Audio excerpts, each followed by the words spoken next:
আসসালামু আলাইকুম, সবাই কেমন আছেন? আমরা তো আল্লাহর অশেষ রহমতে ভালো আছি। আজকে হচ্ছে রান্না বান্না দিয়েই শুরু করলাম। তো এখানে হচ্ছে আমার ছেলের জন্য রান্না বান্না হয়ে গিয়েছে। তো আজকে কিন্তু আমি একটু তাড়াতাড়ি করে ফেলেছি। তো রান্না বান্না করার পরে হচ্ছে অনেক থালাবাটি হয়, এগুলা পরিষ্কার করে রান্নাঘরও পরিষ্কার করে নিয়েছি। এখন হচ্ছে ইফতারি বানাবো, এই কারণে হচ্ছে আমি ডিম দিয়েছি সিদ্ধ করতে। তারপরে এখানে ডালটা ভিজানো ছিল, এটা পাটায় বেটে নিব। তো ছোলাটা যেহেতু আমি আগে থেকেই ডিপ করে রেখেছিলাম, তো এটা বের করে রাখলাম।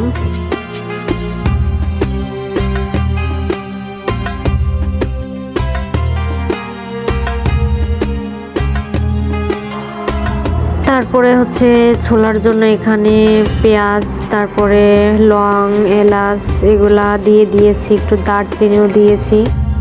তো এটা দিলে কিন্তু একটু ফ্লেভার ভালো আসে। তো এই তো ডাল বাটা ওখানে আমার হয়ে গিয়েছে। তো এখানে হচ্ছে আদা, রসুন, তারপরে হচ্ছে জিরা বাটা দিয়ে দিব।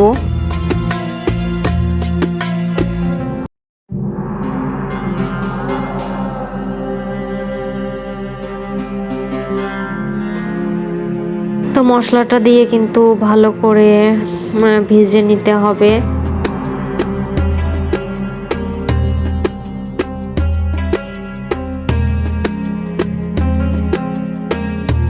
তো আমি এখানে কিন্তু মশলাটা ভালো করে ভেজে নিব। তারপরে হচ্ছে দেব, ছোলাটা দিয়ে দিব। তো এখানে কিন্তু আমি একটু রসুন বাটা, একদম সামান্য পরিমাণে আদা বাটা এগুলা দিয়ে দিচ্ছি। এটা দিলে কিন্তু ফ্লেভারটা মানে ডাউলের যে একটা গন্ধ থাকে এটা কিন্তু থাকে না। তো তারপরে হচ্ছে এখানে আমি মরিচের গুঁড়া, হলুদের গুঁড়া এগুলা দিয়ে দিলাম। তো ছোলাটা কিন্তু এখনো বরফ ছাড়েনি, তো এটা কোনো সমস্যা না, এটা আস্তে আস্তে ছিঁড়ে দিবে। তারপরে হচ্ছে আমি এখানে একটু বেকিং সোডা দিয়ে দিচ্ছি। বেকিং সোডাটা দিলে কিন্তু একদম মুচমুচে হবে, একদম সামান্য দেব, বেশি দিলে কিন্তু আবার গাল পুড়ে যেতে পারে। তো এই তো বরফ কিন্তু ছেড়ে দিয়েছে এখানে ছোলাটা।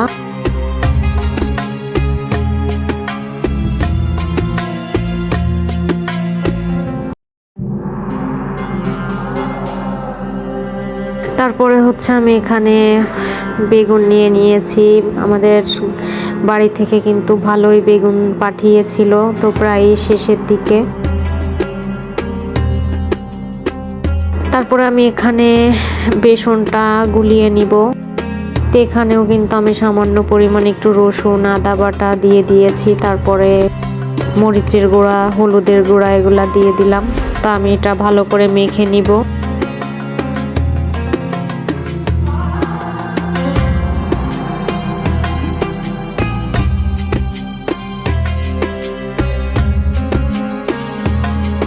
এটা হচ্ছে আগের দিন ছিল, আলুর চপটা ছিল, ডিপে রেখেছিলাম, তো এখন বের করে নিয়েছি। তো এদিকে কিন্তু শরবতটা বানানো হচ্ছে। তারপরে হচ্ছে এখানে মিষ্টি, জিলাপি এগুলো ছিল। তো এখানে কিন্তু আমার ভাজা পোড়া প্রায় হয়ে গেছে। তো এখন আমি হচ্ছে এখানে পেঁয়াজও দিয়ে দিয়েছি।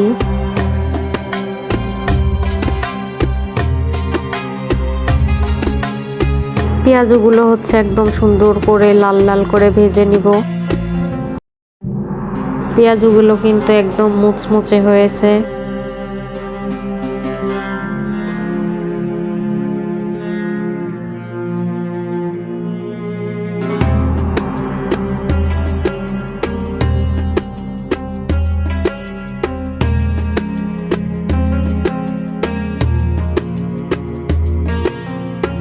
তারপরে হচ্ছে এখানে চিকেন ললিপপ, চিকেন ফ্রাই এগুলা ছিল।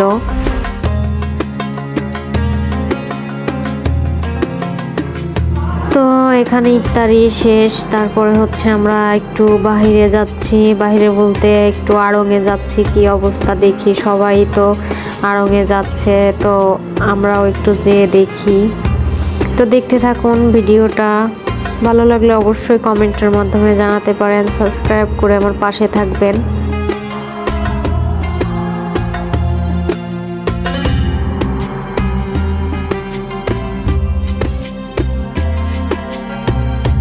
তো এখানে আমরা সীমান্ত স্কয়ারের সামনে, এটাও কিন্তু খুব সুন্দরভাবে সাজিয়েছে, মানে ঈদে একটা ফ্লেভার আসছে।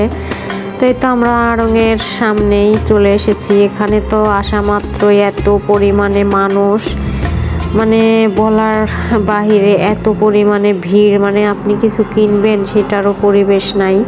পুরা নিউ মার্কেটের মতো অবস্থা হয়ে গিয়েছে এখানে। তো উপরে যেয়ে দেখি কি অবস্থা।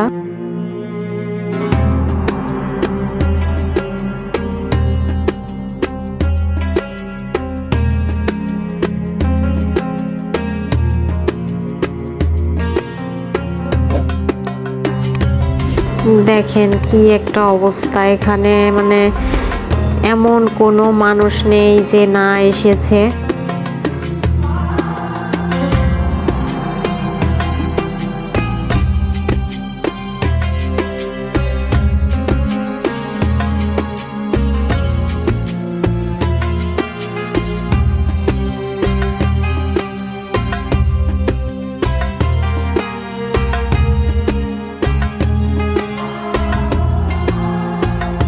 তো তারপর হচ্ছে দোতলায় তো অনেক মানুষ, অনেক লোকজন, অনেক ভিড় ছিল। তারপরে আমরা চলে এসেছি তিনতলায়। দেখি এখানে কি অবস্থা, মানে এখানেও কিন্তু আমি ফোন বের করতে পারছি না, কারণ এত পরিমাণে মানুষ এখানে।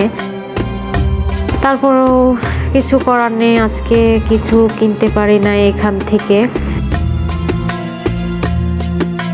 এখানে কিন্তু বাচ্চাদের এই যে সুন্দর সুন্দর জুতা ছিল, তো সমস্যা নাই, পরে এক সময় এসে আবার কিনবো।